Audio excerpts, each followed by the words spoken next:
आप सबों को जय हिंद। पिछले क्लास में हम लोग अध्ययन कर रहे थे वाष्पीकरण, संघनन, इन दोनों तथ्यों के बारे में। तो जैसा कि आपको पता हो गया होगा कि वाष्पीकरण क्या है और संघनन क्या है, तो एक बार हम लोग फिर से रिपीट कर लेते हैं 2 मिनट में कि क्या है। जल पिंडों का सूर्य के प्रकाश के द्वारा गर्म होकर वाष्प बनकर उठने की क्रिया को हम लोग वाष्पीकरण कहते हैं, ठीक है। और संघनन क्या है, तो जब क्या है जलवाष्प का तापमान के घटने के कारण जल बूंदों या बर्फ के कणों के रूप में जब उनका रूप परिवर्तन होता है तो उसे हम लोग क्या बोलते हैं, संघनन कहते हैं, जिससे बादल बनते हैं, वर्षा होती है। हम लोग क्या है, संघनन के बाद जो अगला प्रोसेस है उसको हम लोग आते हैं, उसको हम लोग बोलते हैं बादल, जिसको अंग्रेजी में क्या होता है, क्लाउड्स कहते हैं। अब बादल क्या है कि हम लोग आसमान में देखते हैं कि कभी बादल क्या है पूरा सफेद रहता है, रुई के फाई जैसा रहता है, कभी क्या है काला रहता है, कभी क्या है ब्लू रहता है। इसका क्या कारण है, क्यों इस तरह के बादल जो है क्या है समय समय पर दिखाई पड़ते हैं। तो बादल क्या है, एक्चुअल बादल में क्या है, जलवाष्प का जो है क्या है संघनित रूप है, जो क्या है महीन महीन जल कणों और हिम कणों के आकार में क्या वायुमंडल में लटका रहता है, ठीक है। अब क्या है, लटका हुआ है तो फिर गिरता कैसे है, तो जो कल हमने बताया था कि जो जल के जो जलवाष्प के तापमान के घटने से जलवाष्प क्या है महीन महीन क्या है जल कणों में क्या है बदल जाता है, कन्वर्ट कर जाता है, बिल्कुल महीन, बहुत माने सूक्ष्म कण होते हैं, ठीक है। तो वायुमंडल में लटके रहते हैं। लेकिन जब क्या है, जब 2 महीन जल कण आपस में जब मिलते हैं तो क्या है उनका आकार मिलकर क्या जाता है, बड़ा हो जाता है। और बड़ा होने के बाद क्या वह हवा में लटक नहीं पाते हैं, ताकि नीचे से क्या गुरुत्वाकर्षण बल इसको खींच रहा है ना, ग्रेविटी क्या खींच रहा है इसको, और खींचने के चलते क्या है वह जो जल बूंद है वह धरती पर आकर गिर पड़ता है, जिसे हम लोग क्या बोलते हैं, वर्षा कहते हैं। तो बादल एक्चुअल में क्या है, जलवाष्प का ही क्या है एक रूप है जो जल कणों या हिम कणों के रूप में वायुमंडल के ऊपरी सतह पर लटका हुआ रहता है, ठीक है। अब हम लोग क्या देखते हैं कि यह जो बादल है वह उसका हाइट के अनुसार हम लोग उसका वर्गीकरण करते हैं, क्योंकि सभी बादलों से वर्षा नहीं होती है। तो बादलों का जो क्लासिफिकेशन है वह हाइट के अनुसार होता है, ऊंचाई के आधार पर हम लोग बादल का वर्गीकरण करते हैं। याद रहे हम लोग जो भी पढ़ रहे जलवायु घटना वो सब कहां हो रही है, सबका सब क्षोभ मंडल में हो रही है, क्योंकि क्षोभ मंडल मानव जीवन के लिए सबसे महत्वपूर्ण मंडल है। और इस मंडल में जितना भी हम लोग जलवायु संबंधी घटनाएं हैं, क्लाइमेटिक कंडीशंस है, सबका सब कहां घटित होती है, क्षोभ मंडल में घटित होती है। तो ऊंचाई के आधार पर बादलों को हम लोग 3 भागों में बांटते हैं। सबसे जो हम लोग का ऊपरी बादल है उसकी ऊंचाई 6000 से 8000 मीटर तक होती है, मतलब इसको हम लोग बोले किलोमीटर में तो 6 किलोमीटर से 8 किलोमीटर तक क्या है इसकी ऊंचाई होती है। इसको हम लोग 3 भाग में बांटते हैं। पहला हम लोग पक्षाभ है, दूसरा पक्षाभ स्तरी है, तीसरा पक्षाभ कपासी है। पक्षाभ का मतलब होता है जो कपास, आप लोग देखे कपास को देखें कोई, जो आसमान में सफेद सफेद रुई से दिखाई पड़ता है वही क्या है, पक्षाभ है, वही क्या है कपासी बादल है। और इस बादल से वर्षा नहीं होती है, क्योंकि यह क्या सबसे अधिक ऊंचाई पे होते हैं, तो उतनी ऊंचाई में क्या है धूल कण नहीं पाए जाते हैं, और धूल कण जब नहीं मिलेंगे, डस्ट पार्टिकल नहीं होंगे, तो जलवाष्प का संघनन नहीं होगा। क्योंकि हम पहले बताए थे कि जलवाष्प के संघनन के लिए क्या है नाभिक का होना बहुत जरूरी है। जब तक नाभिक नहीं मिलेगा, मतलब बेस नहीं मिलेगा, तब तक क्या है जलवाष्प का संघनन नहीं होगा। तो उतनी ऊंचाई पे क्या 8 किलोमीटर की ऊंचाई पर क्या है जलवाष्प धूल कण बहुत नगण्य मात्रा में पाए जाते हैं या ना के बराबर मिलते हैं, इसलिए उतने ऊंचाई में जलवाष्प का संघनन बादल के रूप में नहीं होता है। तो कितना भाग बांटा, 3 भाग, पक्षाभ, पक्षाभ स्तरी, पक्षाभ कपासी, याद रहेगा ना। पक्षाभ ऊंचे बादल, पक्षाभ, पक्षाभ स्तरी, पक्षाभ कपासी, ठीक है। अब आते हैं, क्योंकि इन बादलों का हम लोग के लिए कोई महत्व नहीं, क्योंकि इससे वर्षा नहीं होती, इसलिए बादल आसमान में रहे ना रहे हम लोग के लिए कोई ज्यादा मतलब क्या है अच्छी बात नहीं है, या जो भी है ये हम लोग के लिए इंपॉर्टेंस नहीं रखता है। दूसरा हम लोग का जो इसको बोलते हैं हम लोग मध्य बादल, या अंग्रेजी में इसको बोलते हैं अल्ट्रो क्लाउड्स। अल्ट्रो क्लाउड से अल्ट्रो क्लाउड्स, अल्ट्रो मतलब क्या होता है, सबसे पहले मारुति का छोटा कार आया था, इसको लोग 800 कहते हैं, देखा हुआ तुम लोग कहीं कहीं मिलता है। उसके बाद आया अल्टो, है ना, उसके बाद आया डिजायर, है कि नहीं। तो तीनों को देखेंगे तो कौन सबसे बड़ा है, डिजायर सबसे बड़ा है। उसके बाद बीच वाला अल्टो, अल्टो मतलब होता है ना बड़ा ना छोटा, बीच के भाग को अल्टो कहते हैं, तो इसको हम अंग्रेजी में अल्टो क्लाउड्स कहते हैं, ठीक है। तो क्या है वह जो हम लोग का अल्टो जो वैन है मारुति वाला क्या है बीच का गाड़ी है, उससे छोटा भी है और उससे क्या है बड़ा भी है। यह क्या है बीच का बादल को हम बोलते हैं मध्य बादल है, अल्ट्रो क्लाउड्स कहते हैं। ये भी 2 तरह का होता है। इसकी ऊंचाई कितनी है, 2000 मीटर से लगभग 6000 मीटर तक, ठीक है। तो सबसे ऊपर हो गया उच्च बादल, फिर मध्य बादल, इसकी ऊंचाई 2000 से मतलब 2 किलोमीटर से 6 किलोमीटर तक के मध्य बादल पाए जाते हैं। इसके दो प्रकार हैं, स्तरीय और कपासी, ठीक है, स्तरीय और कपासी। ये बादल भी वर्षा नहीं करते हैं, क्योंकि ये भी तुमको क्या कहे कि आसमान में सफेद सफेद जो दिखाई देते हैं, लेकिन इससे वर्षा नहीं होती है। वर्षा किससे होगी? तो वर्षा क्या तीसरे बादल से, जिसको हम लोग बोलते हैं न्यून बादल, जिसकी ऊंचाई धरातल से 2000 मीटर तक के आसपास होती है। देखो यह जो ऊंचाई है इसमें फ्लक्चुएशन भी होता है, ऐसा कि हम जो लिख दिए वही ऊंचाई नहीं होगा, ठीक है। इसमें क्या है 1000 मीटर या 2000 मीटर क्या है ऊंचे ऊपर नीचे हुआ, कोई बहुत बड़ा विवाद नहीं है। ऊंचाई हमको नहीं मतलब क्या है, मतलब उसका विशेषता क्या हमको जानना है, ऊंचाई से हमको मतलब नहीं है। तो हवा के झोंकों के चलते बादल कहीं बहुत ऊपर चले जाते हैं या क्या है नीचे आते हैं, तो ऊंचाई को महत्व नहीं रखता है। महत्व क्या रखता है उसका, उसकी विशेषता है कि वह बादल कौन बादल हमारे लिए उपयोगी, कौन वर्षा करता है। तो इसके भी 3 प्रकार हैं, स्तरीय वर्षा मेघ और कपासी वर्षा मेघ। अब देखो पहचानने का तरीका है कि जिस बादल में मेघ शब्द लगा होगा, है ना, या वर्षा शब्द लगा होगा, वो क्या है बरसने वाला बादल होगा, ठीक है। तो इसमें जो पहला हम लोग का स्तरीय कपासी, इसमें कुछ लगा है क्या, वर्षा लगा है ना मेघ लगा है, तो ये क्या है इससे भी क्या है बहुत कम वर्षा नहीं करा वर्षा। लेकिन ये दो जो बादल सबसे निचला बादल जो हम लोग का है वो क्या है कपासी वर्षा मेघ है, और क्या स्तरीय वर्षा मेघ है। ये क्या है यही सबसे अधिक वर्षा करते हैं, क्योंकि हम लोग पढ़े हैं मानसूनी पवन में कि जो मानसून के बादल होते हैं क्या है 900 मीटर की ऊंचाई पर बहते हैं। 900 मीटर मतलब लगभग 1 किलोमीटर से नीचे ही बादल रहते हैं। तो इसका ऊंचाई कितना है 2 किलोमीटर के आसपास है। तो ये 3 बादल में से 2 बादल क्या है सबसे अधिक वर्षा करती है। ये देखने में काले काले लगते हैं, जब होता है आसमान, जब मौसम खराब होता है तो हम लोग क्या देखते हैं कि काले काले बादल जो आसमान में क्या उभरने लगते हैं, और हम लोग क्या है अब आशा कर रखते हैं कि नहीं अब जो वर्षा होगी, है कि नहीं। काले बादल को देख करके हम लोग पहचान जाते हैं कि नहीं आज वर्षा होने वाली है, बादल घुमड़ने लगते हैं, ठीक है। ये हो गया हम लोग बादल का क्लासिफिकेशन, ठीक है। अब क्या है इसके बाद जो हम लोग का चीज हुआ क्या है वर्षा के प्रकार हैं। यह वर्षा को हम लोग बोलते हैं अंग्रेजी में रेन कहते हैं, और वर्षा से सब लोग परिचित हैं आप लोग, ठीक है, क्योंकि वर्षा क्या भूगोल आंख से दिखता है कि कहाँ घट रहा है, क्योंकि वायुमंडल में है, इसलिए क्या हम लोग सबको क्या दृश्य चीज है। तो वर्षा भी क्या है बहुत तरह का, कभी हम लोग देखते हैं कि क्या है सिर्फ जल बूंद के रूप में वर्षा होती है, ठीक है। सिंपल है शब्दों में कि आसमान से जल बूंदों का गिरना ही वर्षा कहलाता है।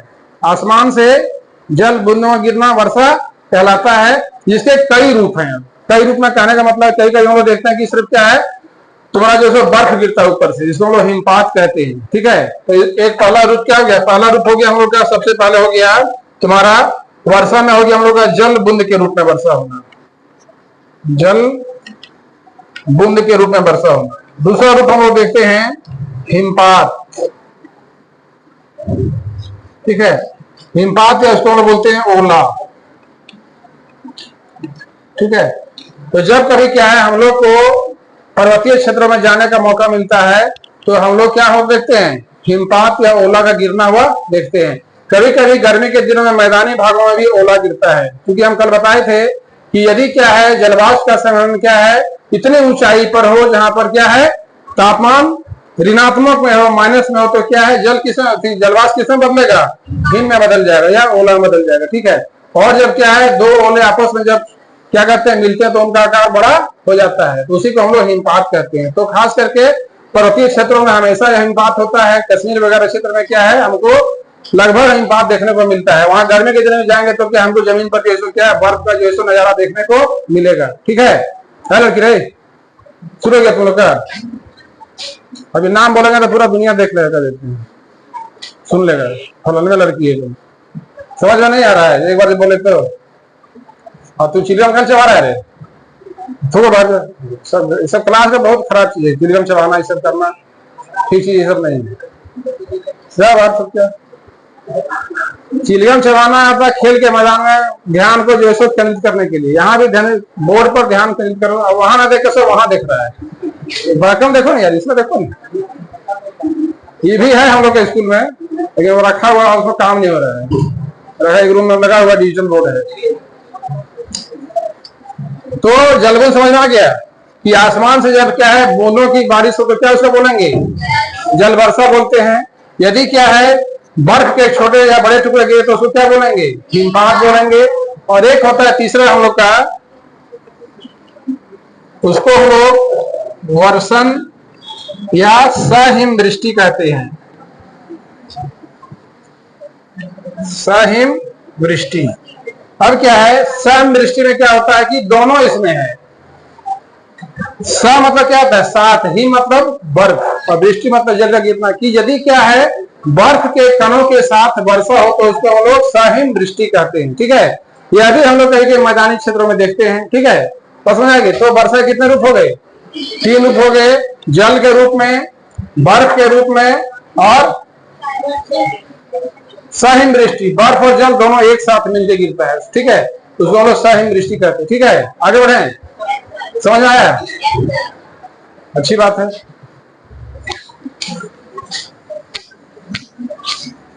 इसमें मिटा देते हैं, ठीक, इसका भी काम नहीं है।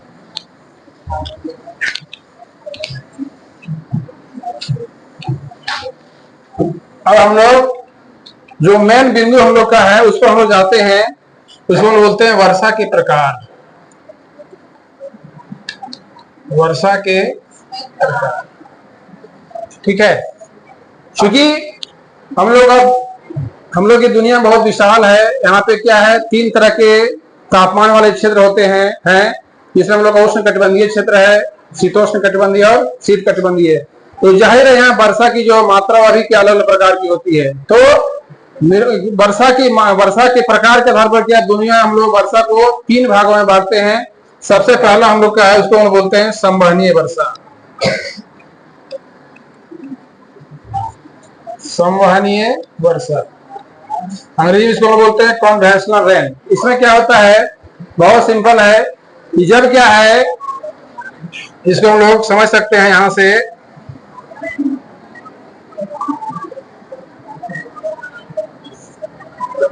ये हम लोग का क्या है,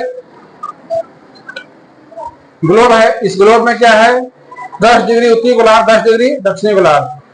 तो इन क्षेत्रों में क्या है, सालों भर जो भी जलपिंड हो क्या है, सूर्य के प्रकाश के द्वारा गर्म होते हैं, और गर्म होकर क्या है, हवाएं हल्की होकर ऊपर जाती है, और ऊपर जाने के बाद उनका आकार बढ़ता है, आयतन बढ़ेगा तो क्या होगा, तापमान में कमी होगी, और तापमान में कमी होने से उसका वह जो तुम्हारा जलवाष्प हो उसका संघनन होगा क्या है, जल बूंदों के रूप में, और क्या है, उससे वर्षा होगी। कहने मतलब हम लोग घर में खाना बनाते हैं तो देखते हैं बर्तन में पानी बहुत खोलते रहता है, जब हम लोग हीट कर देते हैं पूरा तो खोलता है कि नहीं।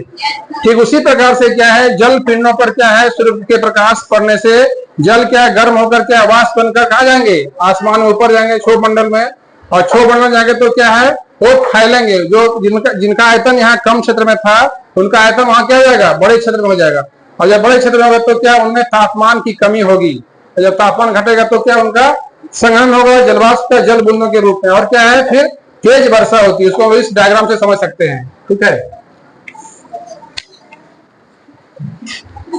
ये हम लोग का इस तरह से हम लोग का जल पिंड है। यहां से क्या होगा, हवाएं इस प्रकार से ऊपर उठेंगी। हम लोग का सागर है, ठीक है। सूर्य के द्वारा क्या ये सब क्या जलपिंड क्या हुए, गर्म हुए। तो जलपिंड गर्म होगा तो क्या होगा, हवाएं गर्म होगी तो कहां जाएगी, ऊपर जाएगी, और ऊपर जाने के बाद क्या है, ये मोटे बादल बनाते हैं। ठीक है, इनकी मोटाई क्या होती है, ज्यादा होती है, और जब भी मोटा बादल बनेगा तो क्या होगा, नीचे धन आवेश, ऊपर ऋण आवेश। ठीक है, तो उनमें क्या होगा, टकराहट होगा। क्या होगा, दोनों क्या बादल कोलाइड करेंगे, और कोलाइड करने से क्या है, बिजली चमकेगी, और क्या होगी, फिर बादल गरजेगा, और क्या है, तेज वर्षा होगी, और फिर क्या है, बड़े बड़े बूंदों वाली क्या है, वर्षा क्या है, होती है, बड़े बड़े बूंदों की वर्षा होती है। अब क्या है, जब वर्षा हो जाएगी तो हवा क्या हो जाएगी, ठंडी हो जाएगी, और ठंडी हवा भारी होती है, और फिर क्या है, ठंडी हवा क्या है, नीचे से क्या है, उतरने का प्रयास करेगी, नीचे क्या हो जाएगी, उधर दोनों साइड से क्या हो जाएगी, उतर जाएगी। ठीक है, फिर से वह कर्म क्या है, चलता रहेगा इस तरह से। पसंद है। तो इस प्रकार की वर्षा क्या है, बड़े बड़े बूंदों के साथ, और क्या है, बहुत मूसलाधार वर्षा होती है।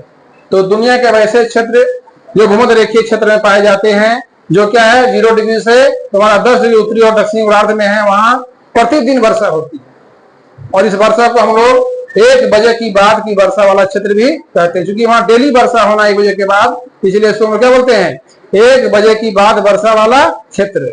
इसमें हम लोग का सबसे पहले अमेजन बेसिन है जो दक्षिण अमेरिका में पाया जाता है, और अमेजन वहीं बहती है कहाँ, इस अमेजन बेसिन जो क्या दुनिया की सबसे बड़ी जलवाही नदी है, सबसे अधिक क्या है जल बहा करके ले जाती है।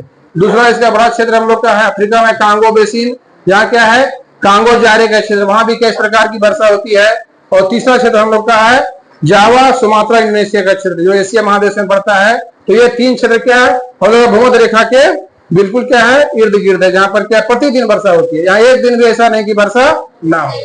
पसंद आई, ये हो गया हम लोग का संवहनिक वर्षा। दूसरा हम लोग देखते हैं पर्वतीय वर्षा को, यहाँ लिखते हैं हम लोग पर्वतीय वर्षा। इसमें क्या होता है पर्वतीय वर्षा में कि उसको ऐसे समझते हैं, ये हम लोग का अरेबियन सागर हो गया, ठीक है। जब लोग मानसूनी हवा पड़े तो मानसून में क्या पड़ेगी, सागरीय पवनें क्या होती है भारत में प्रवेश करके वर्षा करती है, उसको यहाँ देखते हैं नीचे। ये हम लोग का पर्वत हो गया, इधर हम लोग का समुद्र है। तो सागरीय पवनें क्या है, पर्वत के एक सिरे से क्या है हमारा हवा बढ़ रही है, कोई ऊंचा चीज आ गया, मान ली पर्वत लेगा तो क्या होगा, हवाएं इस पर्वत से क्या होगी ऊपर उठेगी। तो ऊपर उठने के बाद क्या होगी, फिर उसका आयतन बढ़ेगा तो तापमान घटेगा, तापमान घटेगा तो क्या होगा संघनन होगा, और जब संघनन होगा तो फिर क्या करेगी वर्षा करेगी, ठीक है। तो पर्वत के एक सिरे पर क्या वर्षा होती है, इसको लोग बोलते हैं पवनाभिमुख सीमा, ठीक है। और यहाँ क्या होगा, अब यह जो हम लोग का जलवायु जो नमी था इस वायु में वो नमी क्या हो गई खत्म हो गई, तो यह पवन क्या है दूसरे सिरे से क्या है नीचे उतरेगी, और ये नीचे उतरेगी तो क्या है पर्वत के दूसरे सिरे से इसका घर्षण होगा और हवा शुष्क हो जाएगी, और हवा जब शुष्क हो जाएगी तो वर्षा नहीं करेगी, क्या है बहुत कम वर्षा करेगी। तो इस क्षेत्र को हम बोलते हैं वृष्टि छाया क्षेत्र, वृष्टि छाया क्षेत्र। ये हो गया पर्वत मुख भाग, ये क्या हो गया पर्वत विमुख भाग, मतलब एक साइड में वर्षा और दूसरी साइड वर्षा नहीं हो रही है, समझ आ रहा है। फिर देखते हैं हम लोग भारत के मानचित्र पर, ये हम लोग का अरब सागर से हवाएं चली, ठीक है। यहाँ हम लोग का पश्चिमी घाट है, तो क्या करेगी पश्चिमी घाट इन हवाओं को क्या ऊपर बढ़ने के ऊपर उठने के लिए मजबूत करेगी, है कि मजबूत।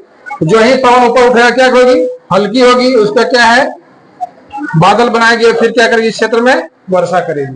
तो भारत के पश्चिमी घाट के पश्चिमी सिरे पर 400 सेंटीमीटर वर्षा होती है, लेकिन वही हवा जब क्या पूरब की उतरती है तो मात्र क्या है 60 सेंटीमीटर वर्षा करती है, जो भारत का अर्धशुष्क क्षेत्र है। मतलब कौन क्षेत्र हो गया, ये क्षेत्र हो गया, जिसको हम क्या बोले वृष्टि छाया क्षेत्र बोले, ठीक है। ये तो हो गया। तीसरा हम लोग का है बेटा काम नहीं चलेगा,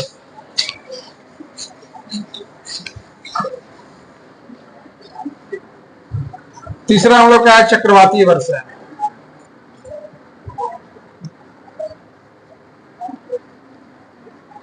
इसको हम लोग पहले पढ़ चुके हैं।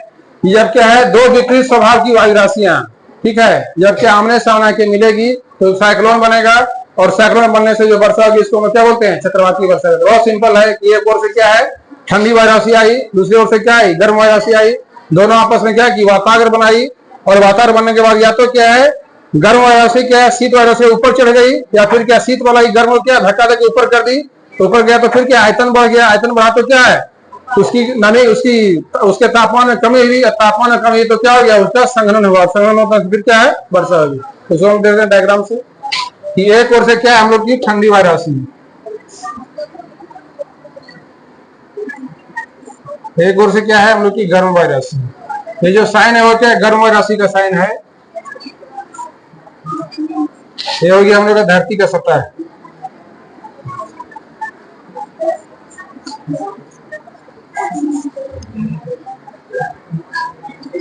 हॉट कोल्ड, ठीक, दोनों आपस में क्या होगी टकराएगी, तो या तो गर्म वाली ठंडी के ऊपर चढ़ जाएगी, या फिर क्या है ठंडी वाला ही क्या है गर्म को धक्का देके क्या करेगी ऊपर कर देगी, और फिर जो ऊपर जाएगी तो वही होगा फिर जो सबके साथ हुआ था बादल बनेगा, फिर क्या होगी वर्षा होगी। ऐसी वर्षा को हम लोग चक्रवाती वर्षा कहते हैं। लेकिन दुनिया में चक्रवाती वर्षा हर जगह नहीं होते हैं, जहां पर क्या है दो ठंडे और शीत वारासी मिलेंगे, ठंडे और गर्म वारासी मिलेंगे, वहीं पर चक्रवाती वर्षा होगी। ठीक, लेकिन जो हम लोग का पर्वतीय वर्षा हुआ क्या दुनिया में कहीं भी हो सकता है, जहां पर क्या है पर्वत है। अर्थात सबसे अधिक वर्षा भारत में कैसी वर्षा होती है, तो पर्वतीय वर्षा होती है। जितनी वर्षा मानसूनी वर्षा भारत में सबकी सब क्या पर्वतीय वर्षा होती है। ठीक है, लेकिन जो गर्मी के दिनों में साइक्लोन छोटा छोटा बड़ा जो साइक्लोन बनता है हम लोग का, तो उसको हम लोग किसमें रखते हैं, चक्रवाती वर्षा में रखते हैं। ठीक है, तो कहने का अर्थ है कि यह जो हम लोग का पूरा चैप्टर है वर्षण, वाष्पीकरण और संघनन, ये क्या है जलवायु विज्ञान का सबसे महत्वपूर्ण अध्याय है। और इससे प्रश्न क्या है, हर एक साल रहेंगे ही रहेंगे, खास करके वर्षा में संवहनिक वर्षा से। ये आपको पूछेगा कि इस तरह की वर्षा दुनिया में कहाँ होती है, इसकी क्या विशेषता है वगैरह वगैरह, या फिर दुनिया के किन शहरों में क्या है, किस प्रकार की वर्षा होती है। तो कम से कम क्या मोटे मोटे हम लोग को जान जाना है कि किस कौन वर्षा कहाँ होगी। ठीक है, जो उन्होंने बताया। ठीक है, समझ रहा है। तो पूरा पूरा ये हम लोग का हो गया पूरा चैप्टर, जिसमें वर्षा के 3 प्रकार कौन कौन, संवहनिक, पर्वतीय और चक्रवातीय। मैं आशा करता हूं कि आप लोग को ये क्लास अच्छा लगा होगा, इसलिए क्या है आप लोग इसको शेयर कीजिए, आगे बढ़ाइए, ताकि मेरा भी हौसला क्या है अफजा होगा।